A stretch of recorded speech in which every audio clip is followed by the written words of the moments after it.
ह्या बघा खूप सुंदर असं कलेक्शन घेऊन आलेलं आहे. जरकनचं पूर्ण याची बॉर्डर जाते, जरकनचं पूर्ण काम आहे.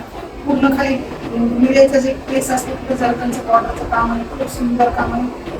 कॉन्ट्रास्ट मध्ये ब्लाऊज जातो, जशी रेड कलरची बॉर्डर आहे तसंच कॉन्ट्रास्ट ब्लाऊज आहे. खूप सुंदर आहे. पूर्ण याच्यामध्ये कलर चार्ट आहे. तर आपण बघू याचा वेअर केलेला आहे तो पेट्रोल ब्ल्यू मध्ये जातो आणि हा ग्रीन बॉटल ग्रीन मध्ये जातो. सेम टू सेम काम सेम, हाईट सेम. खूप सुंदर आहे. हा जे माझ्या हातामध्ये हा रेड मध्ये जातो, पूर्ण रेड कलर मध्ये, डार्क रेड मध्ये जातो, ब्लू मध्ये जातो, वाईन कलर मध्ये जातो, पूर्ण same to same colour wine colour मध्ये जातो, रामा कलर मध्ये जातो. सुंदर कलर कोणती पण करू शकतो रामा कलर. जसं मी तुम्हाला याच्यामध्ये कलर चार्ट दाखवले, 6 कलर दाखवले. त्याच्यामध्ये हे वाईन कलर आहे, अगोदरचा पेट्रोल ब्लू, सर्व कलर खूप छान आहे आणि सिमरचा कपडा आहे आणि खूप शायनिंग आहे कपड्यामध्ये जबरदस्त शायनिंग आहे. शिमरचा कपडा आहे, खूप छान असं बॉर्डर आहे, पूर्ण याला लेस आहे आणि सिमर आणि शायनिंग मध्ये आणि सॉफ्ट मटेरियल आहे. खूप सुंदर आहे मैत्रिणी.